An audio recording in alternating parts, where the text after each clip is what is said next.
it's like a lot about motivation. Like I have to have good motivation, and with yoga I feel every day that I'm getting stronger, and that makes me more motivated. Yeah. But with the meditation it goes so slowly, so I don't have the motivation because I don't see any progress. Right. And who wants to see the progress? My mind. Exactly. That's why you don't see the progress. Yes, it takes time. You've been conditioned for however many years you live to think certain ways. In certain traditions, it's believed that you've been traditioned for however many lifetimes beyond this. Even if you believe in this one lifetime, that's quite a long time of thinking, right? And so to imagine that you can think all this time and then sit how many times? Half an hour for 1 year, and that suddenly you've cleared all your mind? No. But I can tell you guaranteed a few things. One, when you start getting freedom from your mind, it is about 1,000 billion times more freeing than any leg behind the head splits or anything you'll do with your body. Your body will deteriorate no matter how much you'll do, whatever you'll do. You're going to age and your body's going to deteriorate. The more powerful your mind is and the more you have control over it, when it works or not, it'll change so dramatically your experience of life from now on to the future.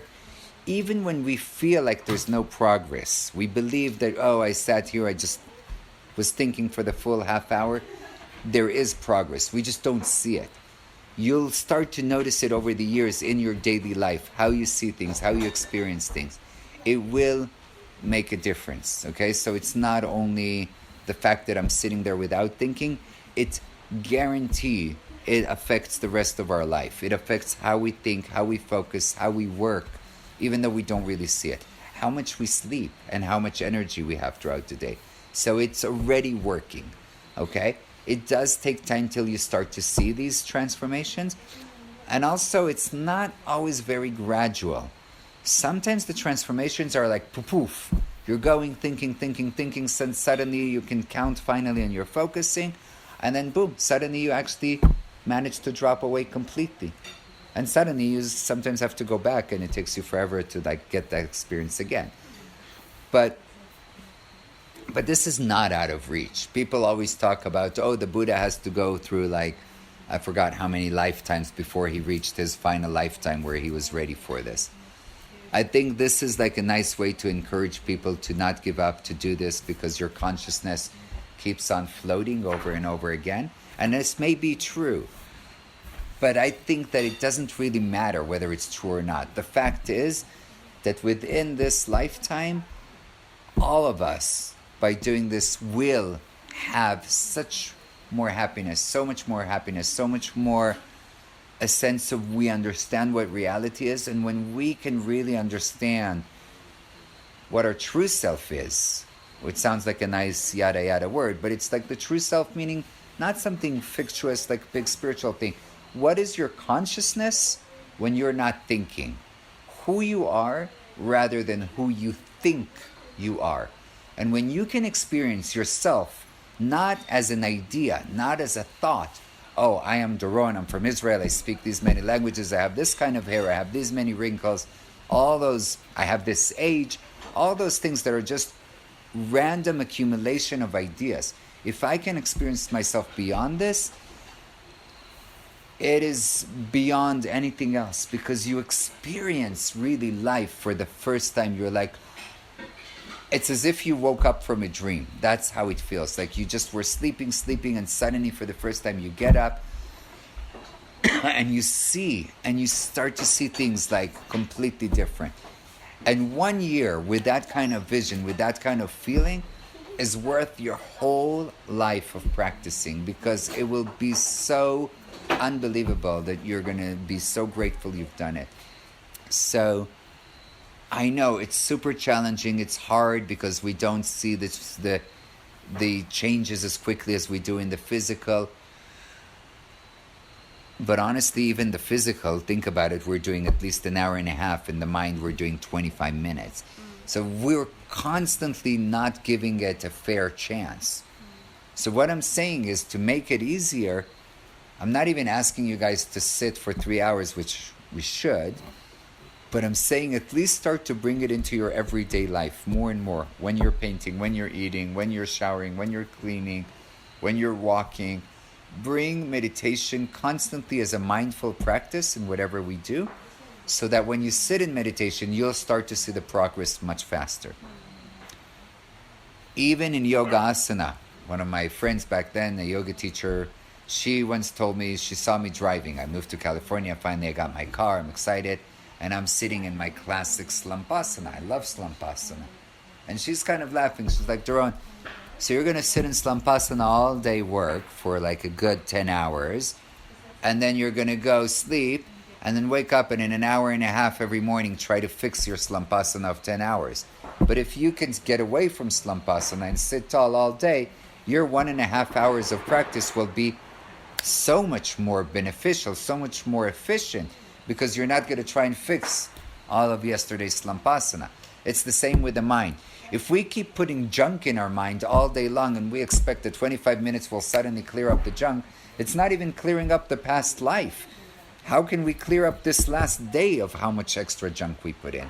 So if we just make sure that we're not adding more rubbish into this processor, then it's already much easier through the practices of meditation to keep cleaning it up. But if I'm going to try and sweep this floor when there's strong winds and leaves are blowing in all the time, I can sweep the floor over and over again. It'll still be full of leaves. So we have to do two things. One, do the meditation to clean it up.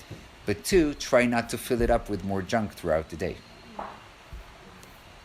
And treat it as an exciting opportunity. If you're treating it as a goal, that means you're thinking from your mind how to achieve this. And all we're doing is trying to get away from the mind. But if we look at it as a goal, I got to get somewhere, we'll never get anywhere. You'll just keep on being in the loop of the mind trying to achieve something, but the mind trying to achieve something is not going to work, because what we're trying to do is disable the mind. So we're just actually empowering the mind more, because now the mind is in a competition, even with itself. Oh, I can do this. I can do this. No, we're putting more on the mind. No, you can do this. You can do this. I know, I'm counting. Inhale 1, exhale 2. But that's the opposite, right? It has to be like, And even now, everybody, just take a big inhale. And on your exhale, soften the eyes. Don't think of anything. Just soften. And see so wide. Can you see right now everybody around the table with one look? You'll start to feel love so much stronger. This can happen to you honestly in one breath. It doesn't need to take 25 minutes. You just have to do one thing. Believe that you're not going to die if your mind shuts down. If you can honestly believe that you can live beyond your thoughts, this can happen right now, right this evening, in 1 second. But you have to believe, your mind has to believe that sincerely, so it's going to be willing to soften, to drop away, and you can be at the place of expanded awareness. We have, right, this is what Yoda is constantly saying, we are the force. And if we trust that we are the force, we have capabilities to do far crazy things that are not humanly capable, including being completely not here, or being fully here, not through our mind, and knowing exactly when to come back. Anybody uses an alarm clock? Okay, stop. But you have to trust that you can wake up. I never use an alarm clock, never. I always wake up exactly when I want. Okay, so here's what you can do as a first step. You can put the alarm clock as a safety, let's say for 5. I always wake up before my alarm. You do? Yeah. Oh, okay, so you don't need it anymore. Yeah, but like I know I don't put it on the weekend, but during the week If I'm he like, doesn't wake up, wake him up. But if not you like really, 30 if minutes before. if you really trust it, and you have to believe, you have to have a strong belief that you have these powers. If you do, it's like waking up before the alarm. right? You see that happening once, twice, 3 times, 5 times. Eventually, you don't put an alarm. Let's say I have a 3 a.m. flight. I'm not going to trust. I'll put the alarm. I will wake up before the alarm, but I'm not taking my chance to miss the flight. But in general, I'm teaching. I cannot not wake up. Sometimes I go to sleep really late. For whatever reason, I go to sleep really late. I still don't put the alarm. I know I'll wake up. I have no doubt. We have so much knowledge of what's going on without knowing.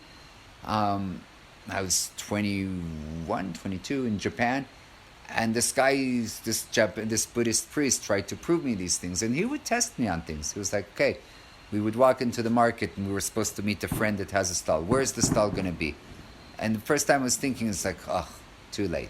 The next time we came there, it's like, when is the, now? And I was like, on the left, on the back. And it was always right.